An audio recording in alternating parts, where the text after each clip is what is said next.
Everything, your conclusions about reality will be based on who your highest authority is. And I'm not saying who's right or who's wrong. I'm just saying this is a universal principle that according to whoever your highest authority is, that will be the determining factor on how you piece together reality, right? And the conclusions you reach about what's real, what's not real, what's possible, what's not possible, what is in the realm of possibility, and well, I don't know about that. And then this is where, of course, the issue of faith comes in. Faith simply means having unflinching trust in something sublime. In other words, you can't prove it, but through your experience, you keep reaching the same, like, wow, that happens every time. That must be true. And so truth then enters the philosophical realm of knowingness. Like people say, do you believe in God? And I go, of course not. I know God. And they're like, how do you know God? Has God appeared to you? And I go, I can't explain it to you. It's just something I know. It's like, do you love your parents? I go, well, of course. They go, prove it. I go, how do you prove love? Like that scene in The Matrix with the Oracle when she's baking cookies in the kitchen and Neo comes to see her for knowledge, right? She goes, no one can tell you you're in love. You just know it through and through. And he's like, right? And she points to the little wood carving sign over the doorway of the kitchen. She says, you see that? It's Latin. It means know thyself. I mean, that's why I love that first Matrix movies, because it was so jam-packed with so many like pearls of wisdom from all the different traditions of the world. It had Christianity in it, had Buddhism in it. Remember the little shaved head kid? There is no spoon, remember? Don't try and bend the spoon. That's impossible. Instead, try to realize that there is no spoon. And Keanu's like, there is no spoon? And then the little guy says, then you will see that it is not the spoon that bends. It is only yourself. And this is a universal, God, I'm getting goosebumps. This is a truth. When you get goosebumps, it means something's true. That Dr. Wayne Dyer, who I used to follow in the 80s, I love that guy. He said, if you change the way you look at things, the things you look at change. So the actual most efficient and easiest way to change the world is to change yourself. In other words, go within, know thyself, right? The Latin phrase, which was over the entrance to the oracle at Delphi on Mount Parnassus in ancient Greece. They used to go to the oracle for knowledge, right? To know thyself, which is in the bhakti tradition is called the science of self-realization. And the scientific method is based on observation and experiments. So in bhakti, we are simultaneously, we are the observer and we are also the object of observation. In other words, we're studying ourselves. And the more you study yourself through any path that draws you, it can be working on your car in the garage, it can be gardening, it could be working out at the health club, it could be anything where you like to like drop in and kind of like let go of all the stress and the distractions of the day and start to tune into yourself, right? Because there's an inner knowingness and then there's an inner wisdom. And all of us have unique genius, all of us. One of my teachers says, but if you convince a fish that he's supposed to climb a tree, he'll spend his whole life thinking he's a failure. In other words, from the time of birth to about 7 or 8 years old is when we learn everything about this place. It's when we're just like sponges soaking up everything. And we learn more from people by watching what they do through their actions than we do by what they're telling us. Like, do as I say, not as I do, right? Well, wait a minute. Lead by example, right? We monkey see, monkey do. We imitate and we mimic and we repeat the things we watch other people's do. Other people. What was that thing? This is the church, this is the steeple, open the door and there's no people. This is the church, this is the steeple, open the door and there's all the people. Remember that one? My sister used to do that. Anyway, yeah, we like my mom used to always wipe down the countertops with a soapy cloth and wipe down the handles in the refrigerator. And when she'd buy, yogurt and cottage cheese and gallons of milk at the store, she would always wipe down the the outside of the containers, because all these people handle this stuff all day at the supermarket, and we don't know what's on their hands. So my mom was a volunteer in a hospital for 34 years, so she was very tuned into hygiene and cleanliness and germs and disinfecting everything. So I do the same thing. I wipe down everything. I have a little bucket in the sink with soapy, sudsy detergent, and I like to add hydrogen peroxide, which also freshens and makes the cloth smell nice and fresh, because hydrogen peroxide kills all kinds of bacteria, right? And I'm always wiping things down. Why? Because I watched my mom do it. So again, back to who is your greatest authority, right? When you're picking a mentor or a leader or an influencer or a thought leader or a teacher or a guide or a mentor or a coach or a counselor or a therapist or someone you go to, a trainer at the gym, you want to watch them and see, what are the results in their life, right? Are they walking their talk? Are they actually implementing the things they're teaching, and are they living by that, right? And I'll wrap up with this. We're living in the age of Kali, or Kali Yuga, which began 5,000 years ago, right? And it's characterized as an age of quarreling and hypocrisy. Hypocrisy is where people say one thing, but they're doing another. They're not walking their talk, right?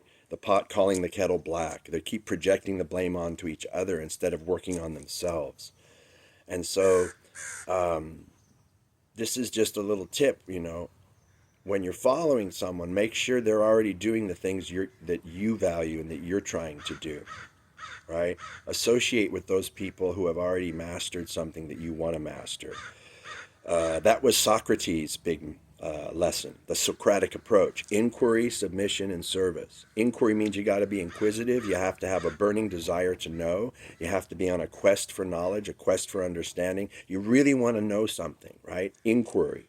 And then submission. You go to that person and you do what they tell you to do, man. Like, you do the exercises, you center yourself. They have all these techniques and methods and systems, right? That's also Virgo, sixth house. Virgo is the sign of organization and efficiency, always trying to make things quicker and less, right? Work smarter, not harder. Inquiry, submission, and service. We have to render service. So back, bringing this whole rambling spew back to home. The nodes of destiny. The south node's where we're coming from. The north node's where we're going to in the chart. And I can give a reading. If a person doesn't know the time of their birth, I can just look at their nodal axis and the angles that their sun forms to, and just do a reading just on the nodes, man. Right? What to speak of the angles between the planets, which describes the conversations that these different, right, these orbs in space of geometric, harmonic, and cosmic intelligence are communicating to us. We're living in a holographic universe. Even physics now is confirming that every atom is conscious, and it responds to us according to our awareness, right? If we change the way we see the world that we see changes. The science of self-realization. Know thyself. All the keys to all the questions lie dormant within us. And the word education, since I used to be a high school teacher, the word education comes from, I think it's the Latin educere, or edus, which means to draw out the indwelling genius that already exists in everyone. It's already all in there. We are Sat Chit Ananda. Sat means eternal, Chit means we're already full of perfect knowledge. We already have access to all the answers. But our minds are so congested. It's like a traffic jam of distractions that we can't focus. This age of Kali is also an age where people just have very short attention spans, because we're allowing our attention and our focus to drift into so many different areas. And we're just like, right, a smorgasbord of options, a multiplicity of possibilities. There's almost too much information out there. So it's time to focus. 2025, if you add up all the numbers in 2025, it equals a 9. So we're in a world number 9 year. And the theme for number 9 is endings, completions, releasing and letting go of things that no longer serve us. Of course, this is always going on a daily, moment-to-moment basis. We're trying to throw out the garbage that no longer serves and take the essence, what is working, right? But the 9-year energy, yeah, is endings, completions, letting go, wish fulfillment, dreams coming true, right? And taking our gifts to a more universal level, up-leveling ourselves. So for a lot of people, this is going to be a year of, it's going to become intolerable to them. They're not going to be able to stand it anymore. They're going to want to bring their inherent gifts and talents and skills out and live more in alignment with who they actually are and what they're here to do.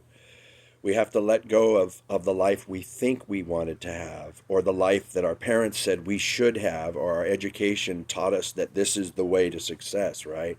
And we have to come more and more and more into alignment with what is actually what we're here to do. Dharma means, what is that unique gift? What is your natural propensity? What is your natural inclination? What is that thing that you do when no one's looking?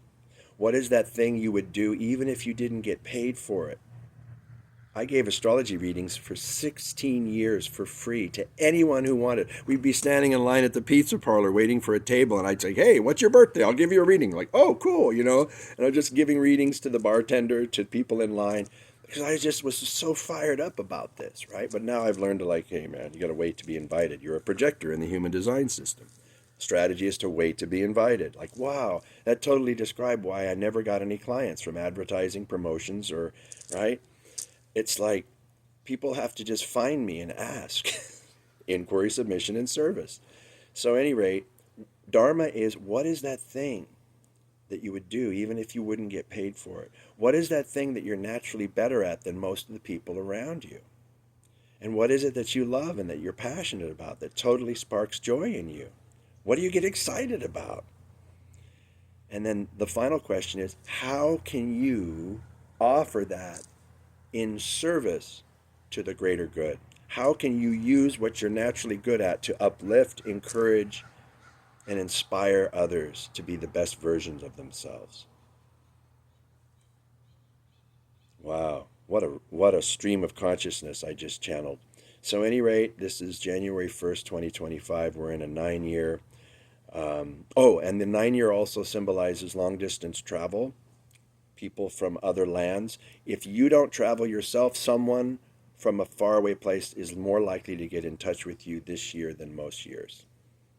And the 9 is very universal in nature. And the 9 energy, or the archetype of 9, number 9, remember the Beatles? So many connections.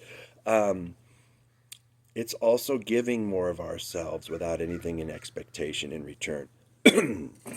Which again is a daily thing anyway. It is better to give than to receive. It is more satisfying to offer than it is to take, right?